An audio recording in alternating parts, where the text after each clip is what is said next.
Hola, ¿qué tal? Muy buenas noches. Saludos desde León, desde el INCIBE, el Instituto Nacional de Ciberseguridad. Un lugar estratégico porque desde aquí velan por la protección de nuestros datos, por la protección de la información y también por la protección de la privacidad en un mundo cada vez más conectado. Y para ello vamos a hablar con el ministro de Energía, de Turismo y de Agenda Digital, Álvaro Nadal. Muy buenas noches. Buenas noches. Creo que es la primera vez que está aquí en el INCIBE. Sí, la verdad es que es de los pocos departamentos ministeriales que me quedan por visitar, así que aprovechando las jornadas de hoy, pues toca conocer bien la casa, que es una de las casas más importantes dentro del departamento que yo dirijo. Bueno, esas jornadas precisamente es el encuentro en ISE, el Encuentro Nacional de Seguridad, que se han celebrado ayer y hoy en León, que ha puesto en unión a empresas, a administraciones, para conocer las nuevas estrategias de ciberseguridad. ¿Las empresas ya empiezan a saber la importancia de los ciberataques y de estar protegidos y tener las herramientas suficientes para no perder en un segundo el trabajo de muchísimos años? Pues empieza a haber más. Cuando INCIBE empezó, en su primer año solo tuvo 90 actuaciones. En este año llevamos, en lo que llevamos de año, más de 100.000. Por una diferencia, puede haber, por supuesto, más ataques, pero por otro lado hay más denuncias y más conciencia de que la seguridad informática es muy importante, no solo para empresas, sino también para particulares. En esto es un tema de concienciación. Yo creo que una de las labores más importantes que está haciendo INCIBE es concienciarnos de que igual que cerramos con doble llave la puerta de nuestra casa cuando salimos o cerramos el coche cuando lo dejamos aparcado, también tenemos que tener seguridad en nuestro ordenador y especialmente si es el de nuestro negocio o si ya hablamos de grandes empresas, ni digamos. En estas jornadas hemos visto muchos emprendedores. ¿Qué va a hacer el Ministerio para erradicar esa brecha digital que existe entre los que no somos nativos digitales, estamos ahí en el medio y vamos a tener problemas para el trabajo de futuro? Esto es muy importante. De hecho, yo diría que hay dos ámbitos en los que hay que actuar. Uno de los cuellos de botella importantes que tenemos para que esa revolución digital es la revolución del siglo XXI y es una revolución que es tan importante en el siglo XXI como fue la revolución industrial en el siglo XIX y XX. Es un cambio radical de nuestra sociedad y gran parte de los empleos de futuro mejor pagados van a tener que ver con esta revolución digital. Y esto tiene dos partes, como decía antes. Una que corresponde a la materia de educación. Nuestros jóvenes tienen que saber que este es uno de los campos de futuro con diferencia más importantes y donde mayor proyección personal hay. Es necesario que pensemos que necesitamos más estudiantes de ciencias. En los grupos de bachillerato, los grupos de secundaria y luego las carreras que se eligen tienen mucho futuro, muchísimo las carreras de ciencias, porque son las que conectan de forma más directa con esta revolución digital. Y por otro lado, necesitamos que aquellos que ya están trabajando en cualquier sector, puede ser sector digital o no, porque todos los sectores se van a ir digitalizando, van a aprovechar esta nueva tecnología y la van a ir incorporando a sus sistemas de producción. Y hay que formarse. En eso sí que hemos estado hablando con el Ministerio de Empleo, los fondos de empleo, que se gestionan tanto por la Administración General del Estado como también por las comunidades autónomas, tienen que ir teniendo programas cada vez más acentuados y que incluya la capacitación digital, lo que es conocimiento de esta tecnología, que ya no es solo a nivel de usuario. Estamos hablando de gente que tenga idea de robótica, que tenga idea de programación, idea de diseño de algoritmos. Estas cuestiones que son lo que va a ir definiendo cómo en el futuro vamos a ir produciendo. Es una revolución muy importante porque si en el pasado las máquinas nos reducían esfuerzo físico, ahora las máquinas lo que nos ayudan es a reducir esfuerzo intelectual, esfuerzo mental. La primera de ellas fue la calculadora. Ya nadie hace las cuentas a mano. Y de la calculadora a lo que tenemos ahora hemos avanzado increíblemente. Y los próximos 20 años todavía se va a avanzar mucho más con elementos como el lenguaje natural, la inteligencia artificial, estas cuestiones que son muy importantes que la vayamos incorporando a nuestra vida diaria. Ya lo que no se puede negar a nadie es que nos va a llevar por delante y para bien. El INCIBE es quien detecta las incidencias, creo que en los primeros 4 meses más de 70.000 incidencias. Bueno, los datos creo que les han actualizado en el día de hoy, pero lo que viene a demostrar es que de un año para otro se ha incrementado incluso en un 20%. El estar expuestos a Internet pues tiene sus riesgos. Aquí en este centro tienen herramientas, dan consejos, pero yo no sé si el ciudadano de a pie ¿Es consciente de ese peligro cuando coge las wifi de cualquier sitio en el que se encuentra y abre y sale sin ningún tipo de... Es lo que le mencionaba anteriormente. Yo creo que la labor más importante es de concienciación. La seguridad absoluta no existe, pero evitamos problemas si nosotros nos cuidamos a nosotros mismos. En el mundo físico, en el mundo analógico, tenemos ese cuidado, como decía antes, con nuestro vehículo, con nuestra vivienda. Sin embargo, no lo estamos teniendo tanto con nuestros ordenadores, con nuestros móviles, como usuarios personales, pero ya no le cuento si lo que estamos hablando es de lo que vivimos, ¿no? Nuestras empresas. Yo creo que esa es la labor más importante que se hace desde este centro, la idea de concienciarnos. No es excesivamente costoso protegerse y luego te ahorras muchísimos disgustos. Se está aumentando el número de incidencias, ocurre porque al mismo tiempo también tenemos más usuarios en la red y tenemos más gente que está utilizando la red y está utilizando las nuevas tecnologías. Eso da enormes ventajas, pero toda la aplicación de tecnología requiere un cierto grado de protección. Yo creo que el INCIBE está haciendo un magnífico trabajo. Además, está cooperando con otras partes de la Administración que también tiene su actuación. El Ministerio del Interior también tiene sus elementos, tanto para las infraestructuras críticas como para los delitos que se cometen dentro de la red. Y luego tenemos al Centro Nacional de Inteligencia, que es el que, por decir así, tiene un análisis más de las amenazas globales. Esas famosas páginas rusas que nos pueden estar atacando son que aparecen, y es verdad, esas cosas existen, y que de repente nos encontramos con unos ataques generalizados o que tienen una intención política concreta. Ese tipo de cuestiones las hace el Centro Nacional de Inteligencia. Y entre los tres, INCIBE es el más grande de cara al público. Pero entre los tres, porque hay amenazas de todo tipo, se coordinan maravillosamente bien, porque la verdad es que se llevan muy bien entre sí los técnicos, y tenemos una ciberseguridad muy reputada en el mundo, y especialmente en Europa. Se considera que España es uno de los países que mejor ha invertido y mejor ha apostado por conseguir esta ciberseguridad. Los padres que tenemos hijos en una edad ya preadolescente estamos muy preocupados por la utilización que los menores hacen de Internet. También aquí el INCIBE depende del Centro de Seguridad de Internet para Menores, que se ha puesto en marcha hace poco. No sé si ustedes tienen un balance a través no solamente del centro, sino también de ese teléfono 900 116, 117, que está bien para que cuando algunos tengamos algún problema solventarlo. ¿Qué primer balance hacéis? Pues tenemos 30.000 visitas en lo que llevamos de año, porque esto empezó, yo creo que fue a finales de enero, principios de febrero. Yo me acuerdo que hicimos la inauguración de lo que llamamos el Internet for Kids, que es la parte o el servicio que se da específicamente para la protección del menor. En muchos sentidos, es no solo la defensa de lo que el menor pueda encontrarse en la red, sino también lo más importante es evitar el abuso, el acoso, que ocurre con mucha frecuencia, y es acoso de todo tipo. Puede haber acoso monetario, puede haber acoso sexual, puede haber acoso en el colegio. Es mucho más fácil producir un acoso escolar a través de los móviles y de mensajes entre los compañeros que a lo mejor lo que físicamente se puede hacer en el pasillo del propio instituto o del propio colegio. Bueno, pues estamos teniendo una gran respuesta. Ha habido más de 30.000 visitas, 4.000 específicas en este ámbito por los propios menores y del orden de algo menos de 1.000 llamadas con problemas concretos, aunque se animan más a llamar padres y abuelos que los propios menores. Y el teléfono también está para que lo usen los propios menores. Si le parece, apartamos un poco la agenda digital. Estamos en Castilla y León, en concreto en León, y si hay un tema que preocupa y mucho es el sector de la minería, las cuencas mineras. La primera pregunta es un poco decirle que parece que hay una tomadura de pelo en los últimos años por los diferentes gobiernos, porque lo primero, no se ha cumplido el plan del carbón que estaba firmado. Y lo que vemos es que algunos gobiernos se han acercado a apoyarlo y otros han hecho todo lo contrario.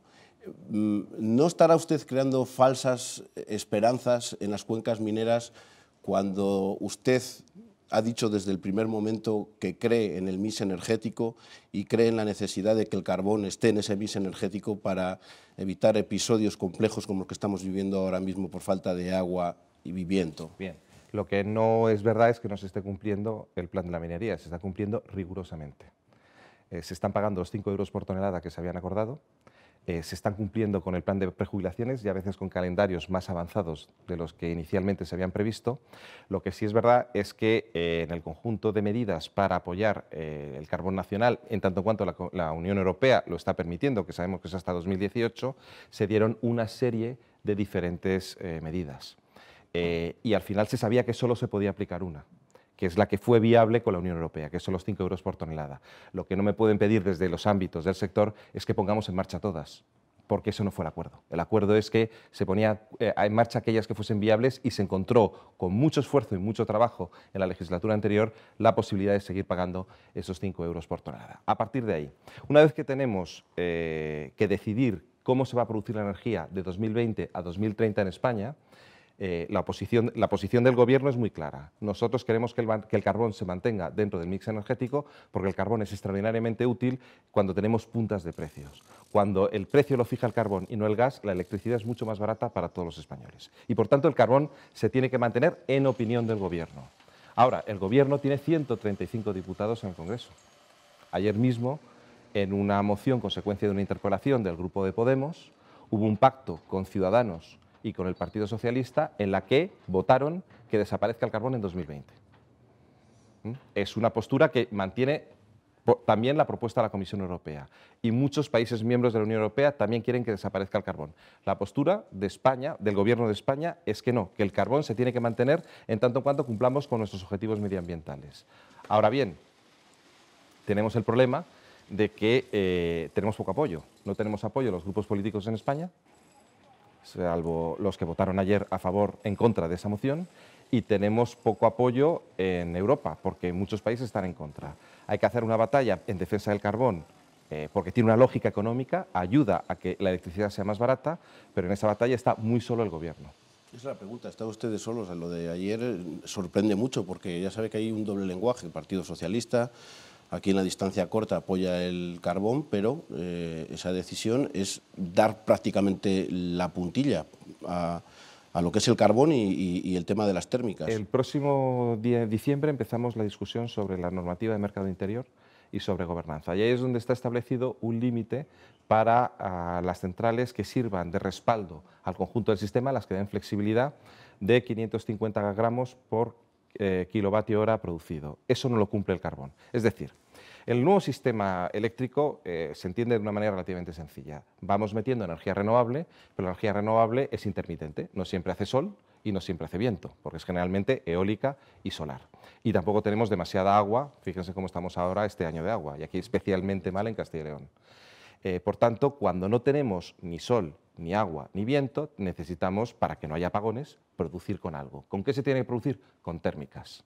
¿Cuáles son las térmicas más baratas? El carbón. ¿Qué es lo que nos está diciendo la Comisión Europea en su propuesta y en esta discusión que estamos teniendo? Que el carbón no puede ser el elemento de flexibilidad del sistema, porque emite demasiado CO2. Sí. Y nosotros, ¿qué decimos del Gobierno? Oiga, si yo cumplo con mis objetivos de CO2, ¿por qué usted me va a impedir producir con carbón cuando es más barato?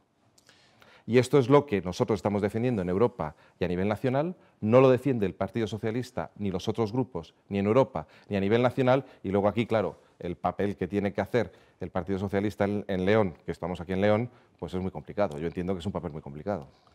Esos 500 gramos sí que lo cumpliría las térmicas de gas, por decirlo de alguna manera. ¿No estaremos también en una guerra entre eléctricas? Porque hay eléctricas que tienen más dependencia del gas que de las térmicas. Pero es un elemento más ideológico. Es un elemento más ideológico, más de decir, como quemar carbón emite más CO2 que quemar gas, prohibamos el carbón. Hay 2 países en Europa que ya han dicho que van a eliminar el carbón en un plazo determinado, que son Reino Unido y Alemania. Y el resto de los países, pues estamos viendo qué es lo que se necesita. Los sistemas van cambiando, la tecnología va modificándose, pero hoy por hoy no tenemos unos cambios tecnológicos que nos permitan prescindir del carbón. Por lo cual nosotros pensamos que en la planificación de 2020-2030 el carbón tiene que estar ahí. Y tiene que estar ahí porque beneficia al conjunto de los consumidores. Porque muchas veces el sector... Sí, no estamos hablando solamente de las cuencas mineras, sino que es un tema... Muchas veces el sector lo que se busca es su propio interés, que es legítimo. Pero la defensa que hacemos desde el Gobierno de España del carbón es porque beneficia a todos los consumidores, porque nos ayuda a que en esos momentos, sobre todo en invierno, en que los precios del gas se disparan, el precio del carbón es mucho más estable, tiene mucha más capacidad de comprarse nacional e internacionalmente y permite producir esa misma energía a un precio mucho más barato. Porque lo tengan claro los telespectadores, eliminar el carbón es verdad que podría llegar incluso a incrementar el precio de la factura de la luz en un 15%. En un 15% en la punta. Es decir, cuando tengamos precios fuertes porque tenemos escasez de gas, especialmente en invierno, eso supone un 15% del precio adicional. Por lo cual, claro, ¿cuál es la postura que estamos teniendo nosotros como gobierno? Hay muchas formas de reducir las emisiones, hay muchas formas de cumplir con el Acuerdo de París, pero no a costa de un recibo de la luz muchísimo más caro de lo que podría ser y eliminando un tipo de generación que es viable, es rentable, da trabajo, está bien asentada en el territorio, por lo cual la única razón por la cual alguien dice que esto hay que cerrarlo es por ideología, es por su propia visión puramente ideal, no basándose en realidades. Y las realidades son muy claras. Son el recibo de la luz, lo que al final pagan las empresas y las familias todos los meses de recibo de la luz, y por otro lado, empresas viables que están asentadas en el territorio y que cerrarlas por capricho o por ideología no tiene ningún sentido. Las empresas mineras, si todo sigue adelante y las que continúen más allá de 2018, ¿tendrían que devolver las ayudas o hay alguna posibilidad de que esas ayudas que han recibido durante estos años no las tengan que devolver porque si no sería prácticamente inviable? Nadie puede aguantar ese tirón.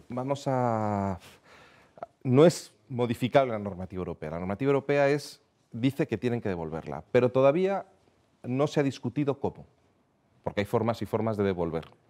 No es lo mismo devolver en un plazo largo, dándole viabilidad a las empresas. Entonces, nosotros vamos a hacer una negociación, que eso también dependerá de que nos encontremos en el otro lado de la mesa en Bruselas, que se base en que cualquier empresa que es rentable, es viable a partir de 2018, tiene que poder sobrevivir.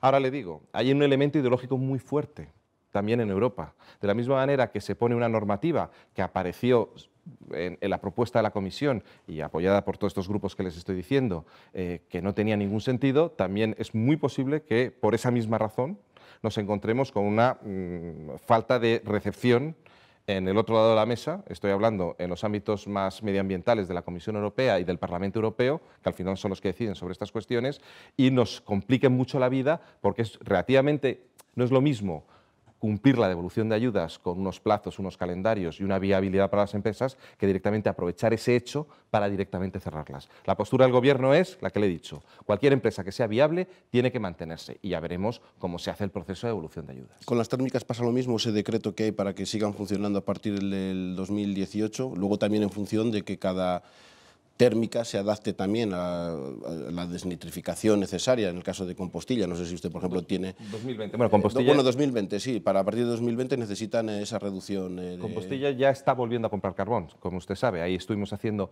una gestión porque es importante que se mantenga funcionando. Minsa, perdón. Sí, ahí tenemos, bueno, Endesa es el comprador. Ahí tenemos dos elementos. Uno, el que usted ha dicho, el de la desnitrificación. Bueno, eso, dado la situación de mercado, yo creo que se pueden hacer mecanismos que hagan rentable las plantas y vayan adecuadamente bien. Ahora, la cuestión que tenemos aquí también es qué va a ocurrir con las propias decisiones empresariales. Como le decía antes, tenemos un sistema eléctrico que va metiendo renovables. Es los objetivos medioambientales que los propios europeos nos hemos impuesto y tenemos que decidir cuántas renovables tendremos que ir metiendo de 2020 a 2030. Al meter más renovable, queda menos espacio para las centrales térmicas. Las centrales térmicas se quedan en reserva para cuando no tengamos suficiente energía renovable, que es lo que le contaba anteriormente. Bien, como va a sobrar capacidad térmica, ¿cuál se cierra? Entonces, algunos piensan que tiene que ser una decisión meramente empresarial. Nosotros del Gobierno pensamos que tienen que ser decisiones de política pública, porque tiene efectos medioambientales, tiene efectos sobre el conjunto del sistema de la seguridad del suministro y tiene, por supuesto, efectos económicos. No es lo mismo cerrar unas centrales que otras, no tiene el mismo efecto sobre el precio. Entonces, ¿cuál es el real decreto que nosotros hemos propuesto a los demás grupos políticos? Y lo mismo, con muy poca aceptación hasta el momento presente. Y si no, pues tendremos que actuar desde el Gobierno con los ámbitos, con la capacidad reglamentaria que tenemos. El real decreto que tenemos que hacer nosotros se cerrará aquello que la política pública, en función de ponderar los diferentes intereses medioambientales, de seguridad de suministro, pero también muy importante, de precio, porque al final esto es el recibo de la luz de todos los españoles, decida el Gobierno. Y ese es el tipo de normativa que queremos sacar hacia adelante. Cambiamos de energía. Usted también ha sido partidario y cree que es necesario la energía nuclear para efectivamente evitar estos picos y este incremento de la luz, que además lo hemos tenido muy recientemente. Creo que ayer o antes de ayer se tuvo el pico más alto. En el tema de la central nuclear de Santa María de Garoña, que ya no va a volver a encenderse, la Junta de Castilla y León se sintió bastante sola en la falta del apoyo. No sé si usted eso lo comparte o también las eléctricas... Es que yo comparto esa soledad de la Junta de Castilla y León. Vamos a ver, la decisión se toma en el último momento por una sencilla razón, porque el Grupo Socialista, junto con el Grupo de Podemos, el Grupo de Ciudadanos y prácticamente el resto del arco parlamentario, apoyaba una proposición de ley, no una proposición no de ley, no, una proposición de ley, es decir, eso es una ley, y cuando se apruebe tiene valor jurídico. Por lo cual daba lo mismo lo que el Gobierno quisiese aprobar, porque no teníamos mayoría suficiente en el Congreso para mantener abierta Garoña. También habría que echar un poco de culpa a las eléctricas, que durante la anterior legislatura dejaron morir la decisión de si se reanudaba o no se reanudaba. Y Ha habido discusión entre las dos. Parece que estaban esperando a que esto sea el conejillo de Indias para que el resto de las centrales nucleares vivan más de 40 años. Entre los dos propietarios, pero como le decía anteriormente, si vamos a un sistema en el que ese tipo de decisiones sean públicas, son públicas en todo momento. Entonces, es verdad que no ayudó una de las dos propietarios, no ayudó. Pero el elemento más crucial, más importante, es que el Gobierno no tenía capacidad de mantener abierta Garoña con solo 135 diputados en el Congreso. La minoría del Gobierno, en este caso, no permitía mantener Garoña porque el resto de los grupos políticos, encabezado por el Grupo Socialista, pero también el Grupo de Podemos y Ciudadanos, sin duda ninguna apoyaron el cierre. Por lo cual venía la decisión impuesta por el propio Parlamento. Independientemente de lo que fuesen a hacer las empresas, que le digo, es verdad que una de las dos pues, no estaba muy por la labor, y también independientemente de lo que pudiésemos haber decidido nosotros como Gobierno y que teníamos pues, muchos puntos en común con lo que pensaba la Junta de Castilla y León. Lo teníamos muchísimo y de hecho hablábamos con mucha frecuencia sobre este tema. Ahora, yo también les decía al Gobierno de la Junta, tenemos un problema en el Parlamento. Tenemos un problema muy serio en el Parlamento, una proposición de ley que se tramitaba en apenas 4 o 5 días, inmediatamente, si el Gobierno decidía lo otro. Por lo cual, es que no había margen. Ninguno de los grupos políticos, yo lo estuve trabajando durante toda la primavera, ninguno de los grupos políticos quiso cambiar su opción. Y, por tanto, venía ya definida por el conjunto de los grupos de la oposición. El plan de reindustrialización para el Valle de Tobalina, para todo ese valle burgalés, ¿está en marcha? Tenemos que empezar a hablar, pero hombre, tampoco hay excesiva prisa. El proceso de desmantelamiento de la central puede durar más o menos 16 años, con una carga de trabajo grande, por lo cual hay que ir trabajando en paralelo a todo este proceso. Lo importante es que el proceso se haga bien. Y por tanto, que se haga bien quiere decir que se haga con los requerimientos medioambientales y adecuados, y eso lleva muchísimo trabajo que, por supuesto, tiene que pagarse tanto por las empresas propietarias en la fase que les corresponde y después por la empresa de residuos nucleares, por Enresa, en la fase siguiente. ¿Le parece bien que la Junta vaya a poner en marcha un impuesto por el almacenamiento de esos residuos nucleares y que ese dinero precisamente vaya...? Está en su perfecto derecho. Está en su perfecto derecho. A mí me parece que este tipo de decisiones son importantes, afectan a elementos locales y es verdad que, como le decía anteriormente, son decisiones que no se pueden tomar a la ligera y, por tanto, tienen que tener consecuencias y si la Junta, con su propia capacidad normativa tributaria, que la tiene, quiere actuar así, está en su perfecto derecho a hacerlo. Vamos con otra ley, en este caso con un anteproyecto de ley, el de la ley de cambio climático y transición energética, que esa es la parte, digamos, que le toca directamente. De forma muy resumida, ¿en qué va a consistir? ¿Qué va a cambiar la vida para los ciudadanos esta ley, que desde luego parece que es importante? Pues hablando con la ministra de Medio Ambiente y Agricultura, que es vallisoletana, siempre le digo que tú lo tienes más fácil que yo, porque su normativa europea está aprobada, mientras que la nuestra está en fase de discusión. Que es lo que le decía antes. Por ejemplo, lo que hablábamos antes de los 550 gramos por kilovatio hora es parte de esa normativa que está todavía discutiéndose. De las 8 grandes normas que se tienen que aprobar en Europa para la parte de transición energética, solo hemos empezado a aprobar una, que es la de eficiencia energética, que ya pasó el Consejo de Ministros y está ahora mismo en el Parlamento, en lo que llaman la fase de trílogos, ¿no? Discusión entre Parlamento y Consejo. Y todavía nos quedan muchas más por aprobar, por lo cual la parte de energía, hasta que no tengamos discutido el paquete energético en Europa, no lo podemos trasladar a la parte nacional. Por lo cual yo preveo que tendremos una facilidad de aprobar primero la parte medioambiental, las emisiones de CO2 y otras cuestiones adicionales. La parte energética pues va con mucho más retraso. Vamos con el sol, el autoconsumo compartido, esa normativa, ¿se le va a dar un empujón para la autoproducción y que tanto daño hace a la gente que no acaban de entender que eso haya estado castigado durante tantos años? No, si no está castigado, lo que evita es que haya discriminación entre consumidores. Acá ha salido la semana pasada una sentencia del Tribunal Supremo, que usted conocerá muy bien, en la que dice que si no existiese lo que está mal llamado, dicho por el propio Tribunal Supremo, mal llamado impuesto al sol, estarían discriminados los consumidores que no tienen autoconsumo respecto a los que tienen autoconsumo. O sea, ¿qué es lo que está pasando? A ver si lo puedo explicar con un ejemplo. Imagínese usted una autopista de peaje. Esa autopista de peaje es tan cara, en este caso sería nuestro sistema eléctrico, que con lo que pagamos de peaje no pagamos la autopista, sino parte de la autopista la pagamos con un recargo en el litro de gasolina. ¿Qué ocurre si alguien se trae la gasolina de casa? Que no está pagando su parte correspondiente de ese litro de gasolina de la autopista. Esto es lo que pasa con el autoconsumo. El sistema es muy caro, se hizo carísimo, especialmente por unos sobrecostes muy caros de las renovables en los años 2008, 2009, 2010, 7.000 millones de euros al año durante 25 años, junto con otros costes adicionales, pero este es el más importante de todos.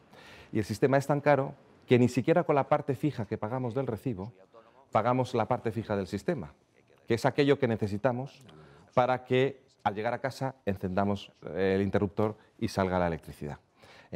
Por tanto, con parte lo pagamos con lo que estamos nosotros consumiendo. Si ese consumo no pasa por el mercado, si ese consumo lo hacemos desde nuestra propia casa, no estamos aportando al sistema lo mismo que los demás y por tanto estamos aportando menos. Y lo que no aportan los autoconsumidores, lo aportan los demás. Por cierto, que para viviendas normales no hay esto que llaman el impuesto al sol. Es para grandes instalaciones. Estaríamos hablando de grandes centros comerciales, grandes polígonos industriales, que se ahorrarían una buena parte de su factura de la luz y a cambio de eso los demás ciudadanos tienen que pagar más cara. Por eso lo que hacemos es una compensación. Muy rápido, plan Movea, ya que el plan PIBE parece que ha pasado a mejor vida y que no va a haber dinero para los coches térmicos. Quiere poner usted en el mapa los coches eléctricos, pero también hay que ir de la mano con las infraestructuras que parece que no acaban de llegar. Apostar por coches eléctricos va a ser complicado para reducir y mejorar el parque antiguo que tenemos de coches, pero el que se decida por comprar un coche eléctrico no ve tampoco que haya demasiadas gasolineras eléctricas y puntos para que eso sea... Electrolineras. Va a haber un anuncio temprano. Dígalo, no aquí, solo plan Movea, en televisión tiene oportunidad para... No, pero tenemos que terminar de perfilarlo y tiene que hacerse una serie de... porque tengo que contar también con la opinión de otros ministerios y por tanto yo no puedo anunciar cosas por mi cuenta antes de que esté cerrado del todo el paquete. Pero va a haber un anuncio breve, en poco tiempo, en el que se le va a dar un fortísimo impulso a lo que usted está diciendo, a la infraestructura. Tanto el apoyo para los postes, para los cargadores, como mejorar la normativa sustancialmente para que sean mucho más fáciles de poner. Y, por supuesto, nosotros somos el Ministerio de las Energías Alternativas. Somos los que tenemos aquello que contamina menos. No somos el Ministerio de Industria en general. Esa parte ya no nos corresponde a nosotros. Pero sí mantenemos dentro de nuestros planes, evidentemente, el apoyo a los vehículos que contaminan menos y que van a ser los vehículos de futuro. Aquellos que van a ir sustituyendo progresivamente, según la tecnología avance, porque el futuro va llegando poco a poco, pero siempre va llegando, van a ir sustituyendo a los vehículos tradicionales. Estamos ya terminando, no tenemos mucho más tiempo. Usted también es ministro de Turismo. Me gustaría saber, no sé si tiene algún dato del daño que está haciendo el proceso, el desafío soberanista catalán en el turismo, en la gallina de los huevos de oro que a lo mejor que nos ha sacado de la crisis y a lo mejor acabamos con ella si seguimos por estos derroteros. Bueno, que Cataluña ha tenido dos golpes muy duros este año. El primero han sido los atentados, que los estuvimos siguiendo de manera muy exhaustiva, comparando el caso de Barcelona con de otras grandes ciudades que habían tenido atentados similares, como Londres o París, y la verdad es que resistió bastante bien. hubo una cierta desaceleración, estaban con crecimientos del entorno del 10%, de diferentes cosas, ¿no? Tanto reservas de avión como con reservas de hotel, como determinados parámetros que teníamos, pero vamos, cojamos una cifra general del 10% y se frenó a un 7%, pero 7% de crecimiento, es decir, todavía se crecía bastante y el turismo se animaba a ir a Barcelona. Esa misma cifra ahora mismo está en 0, es decir, hay congelación, hay estancamiento del turismo en Cataluña. Y en el caso de, si miramos más lejos, si estamos viendo qué está ocurriendo con las reservas que van a ir hacia futuro y qué ha ocurrido con grandes eventos o momentos importantes en el turismo, como puede ser el Puente del Pilar, hay descensos muy importantes. El propio sector está hablando del orden de un 15% de caída, lo cual es un desastre, es evidente, porque los acontecimientos políticos no pueden tener ni deben tener ese efecto tan negativo sobre la economía. De Cataluña todos sabemos lo que queremos es la normalidad constitucional, que las instituciones públicas funcionen adecuadamente bien, que se ejerza adecuadamente el autogobierno, porque todas las comunidades autónomas en España tienen su autogobierno, pero todos sabemos que el autogobierno catalán, aparte de ser muy simbólico, tiene el plus con los Mossos d'Esquadra, tiene el plus con las competencias penitenciarias y otras cuestiones adicionales que hay allí, la propia gestión de su lengua. Es muy importante tener instituciones catalanas fuertes en el ámbito constitucional y que den tranquilidad, y que no sean un foco de inestabilidad, un foco de preocupación ya no solo para los turistas, sino también para las miles de empresas que están abandonando el territorio catalán porque no ven suficiente seguridad jurídica. El tema de Cataluña cambia minuto a minuto, por eso casi no sé ni de qué preguntarle, por cerrar en la entrevista con Cataluña, no queda otro remedio que hablar de ello. Me gustaría preguntarle si cree que el 155, la aplicación de este artículo, puede fracturar aún más la sociedad catalana, que desde luego ya lo está. No adelantemos acontecimientos, como dice usted, cambian de hora en hora y yo siempre tengo la visión optimista de que al final las cosas se van a tener que reconducir porque el dislate es de tal calibre, el efecto tan negativo puede ser tan enorme que es mejor no estar hablando de un proceso de estas características. Yo creo que siempre hay una esperanza para que se reconduzca y se vuelva a la sensatez. El Senado está convocado para el viernes, evidentemente el Gobierno va a cumplir la Constitución, va a garantizar su cumplimiento porque es nuestra obligación y porque además creemos en ello, porque además siempre hemos creído en un proyecto para España que en su diversidad es un gran proyecto y nos ha hecho prosperar y ser una de las grandes naciones europeas, porque lo somos y se nos considera como tal. Y por tanto, déjeme ser un poco optimista en esta cuestión. Déjeme ser un poco optimista y si no se puede ser optimista, pues el Gobierno tendrá que actuar con su obligación y con su deber, manteniendo ese autogobierno catalán dentro de ese ámbito constitucional y manteniendo su capacidad institucional y sus propias competencias, porque eso es lo que precisamente nos dice la Constitución. Ustedes pueden aplicar medidas para que se ejerza correctamente el autogobierno, no sustituir el autogobierno, ni cambiarlo ni suprimirlo, sino ejercerlo correctamente. Álvaro Nadal, ministro de Energía, Turismo y Agenda Digital, muchísimas gracias. Muchísimas gracias. Muchísima suerte y sobre todo gracias por empujar el carbón tan necesario todavía aquí en Castilla y León y tan importante para la economía de las cuencas mineras y bueno, y en definitiva para todos los ciudadanos como hemos escuchado en esta entrevista. Muchísimas gracias. Y a ustedes también, muchísimas gracias por estar ahí. Un saludo desde el INCIBE, pasen una buena semana.